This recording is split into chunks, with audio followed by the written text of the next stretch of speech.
Bonjour, nous sommes Guénaëlle Faye et Caroline Farina, deux créatifs qui ont à cœur d'aider d'autres créatifs à révéler leur singularité. Dans ce podcast, nous parlons d'outils, de méthodes pour développer votre créativité et votre style. Que vous soyez en lancement d'activité ou déjà lancé, vous trouverez dans ce podcast des clés pour avancer plus sereinement dans votre pratique et vous différencier par vos créations.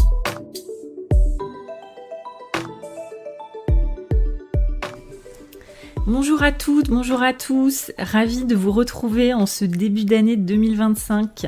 Ça faisait un moment qu'on n'a pas sorti d'épisode, donc très heureuse de pouvoir reprendre le micro et partager avec vous quelques réflexions pour préparer l'année. Alors, donc cette période, c'est vrai qu'elle est propice évidemment à se fixer des objectifs. Nous, on avait envie, plutôt que de faire un épisode un peu pratico-pratique, de plutôt dézoomer, de prendre de la hauteur et de parler d'état d'esprit dans lequel vous pourriez aborder cette année. Donc on va vous présenter dans cet épisode nos conseils mindset, état d'esprit, qui vont vous permettre, si vous le souhaitez, si c'est un de vos objectifs, d'incarner, d'affirmer votre posture d'artiste et de prendre votre place en 2025. On voudrait qu'en écoutant cet épisode, vous puissiez vraiment vous engager envers vous-même à oser, à enfin prendre la place que vous méritez et vraiment incarner pleinement votre activité, votre posture d'artiste, vos créations. Nous, c'est un point qui est très important, auquel on croit. On pense que plus vous allez incarner votre personnalité dans votre marque, dans vos créations, plus vous allez être juste dans la façon dont vous allez exprimer cette part de vous dans votre œuvre, et plus ça va résonner, plus ça va aller toucher les gens. Donc on avait envie d'aborder le premier épisode de l'année par ce sujet-là. Alors c'est parti pour le premier. Le premier, c'est le fait de reconnaître son besoin de créer comme étant un besoin vital. Quand on est artiste, notre raison d'être au monde, c'est de créer, c'est d'exprimer nos ressentis, notre vision du monde, et ça, peu importe le médium ou la forme que ça prend. Mais quand on ne reconnaît pas que le besoin de créer est un besoin vital, qui se met au même niveau que boire, manger ou dormir, on va avoir tendance à ne pas respecter suffisamment ce besoin. Et respecter ce besoin, c'est vraiment comme une question de vie ou de mort.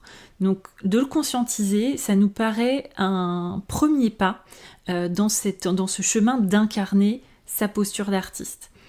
Et ce qui est dur, c'est que parfois pour l'entourage, de mesurer à quel point c'est important pour nous, c'est parfois difficile. Et c'est aussi parfois dur de s'autoriser à le dire de cette façon. Peut-être que même quand je l'ai dit tout à l'heure, ça vous a un peu choqué de mettre ce besoin-là de créer au même niveau que manger, boire ou dormir. Et pourtant, nous, c'est ce qu'on constate et c'est ce qu'on vit aussi, c'est que les moments où des personnes, des artistes s'éloignent de leur raison d'être, de leur création, elles vont s'éteindre, elles vont peut-être partir en burn-out, elles vont être en dépression, et ça a vraiment des conséquences de vie ou de mort, là pour le coup, sur les personnes. Donc ça nous semble très important de pouvoir le conscientiser de cette façon-là, de le formuler de cette façon-là. D'ailleurs, on est assez curieuse d'avoir votre ressenti là-dessus. Est-ce que c'est quelque chose que vous avez déjà formulé de cette façon-là, et quel impact ça peut avoir sur vous ? Notre deuxième conseil, ça va être de cultiver sa sécurité intérieure et son sentiment de légitimité. Alors pourquoi ça nous semble si important ? Parce que sans cette sécurité intérieure, tous les aléas de la vie entrepreneuriale, on va les subir. Sans sentiment de légitimité, on va aussi être dans une perte d'énergie, en inquiétude, en rumination mentale au quotidien. Donc c'est très important de s'en rendre compte, c'est-à-dire de conscientiser, est-ce que la sécurité que je ressens, elle dépend de mon environnement extérieur ? Est-ce que c'est lui qui va créer ma sécurité, mon sentiment de sécurité ? Ou est-ce que je peux le développer à l'intérieur de moi ? Et trouver en moi la ressource pour me sentir légitime et en sécurité, peu importe les événements extérieurs.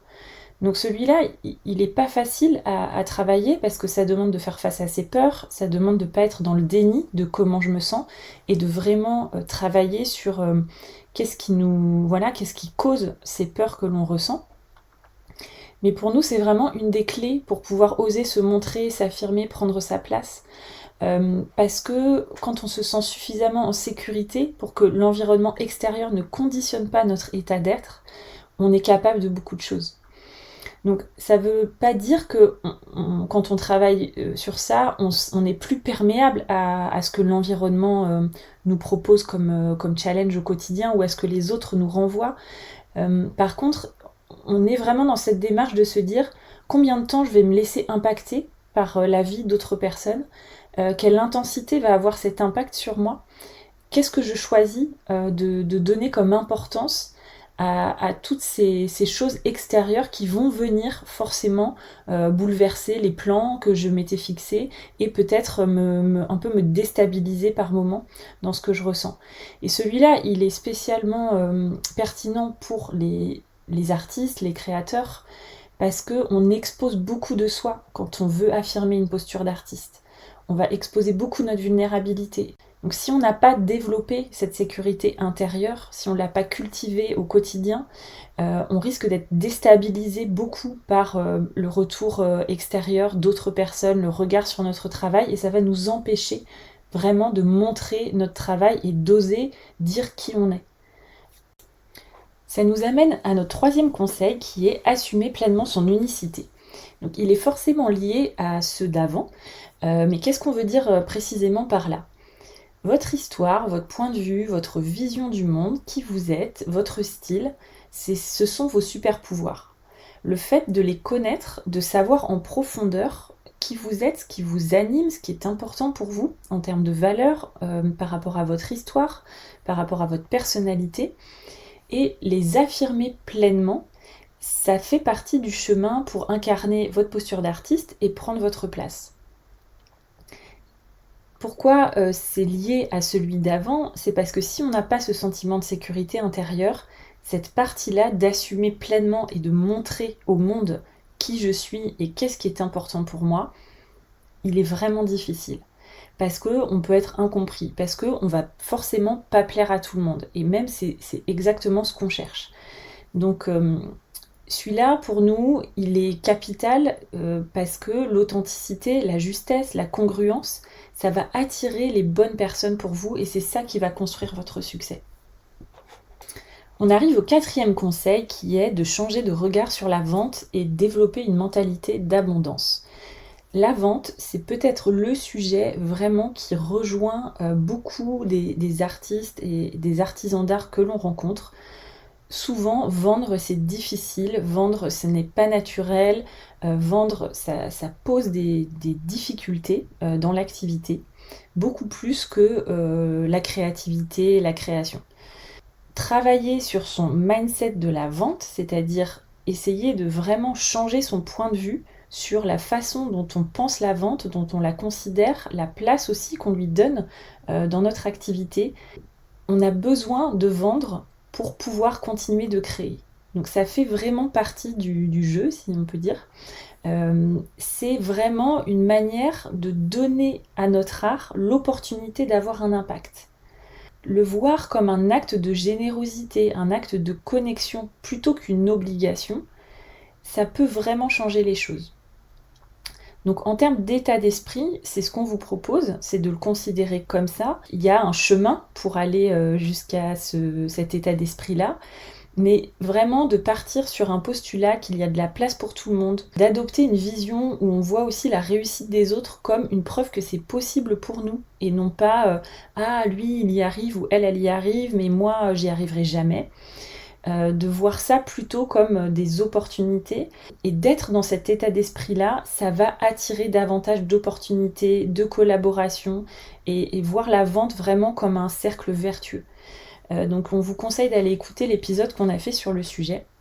On mettra dans la description de l'épisode le lien vers cet épisode sur la vente. Allez, le 5e conseil, c'est d'investir dans sa croissance personnelle.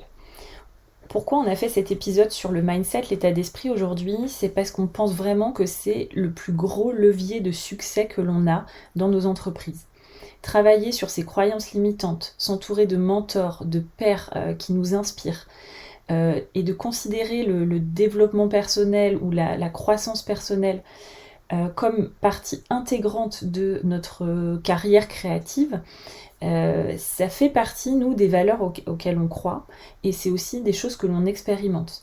Cette année, avec Caroline, on a beaucoup investi sur nous, personnellement et professionnellement, et le bilan que l'on en fait, c'est que de s'être formé sur des compétences, de s'être fait coacher au quotidien sur notre état d'esprit, sur nos croyances, c'est ce qui fait qu'on a pu aller atteindre nos résultats et même les dépasser. On sous-estime en fait la force d'être dans des environnements entourés de personnes qui parlent le même langage que nous, qui ont les mêmes ambitions, qui comprennent les doutes aussi qu'on traverse. En tout cas, c'est un soutien qui, nous, de notre expérience entrepreneuriale, a été le facteur de succès, le plus gros facteur de succès. Alors c'est aussi la plus grosse dépense de notre entreprise. Par contre, investir sur soi, pour nous, c'est vraiment le meilleur investissement qu'on puisse faire.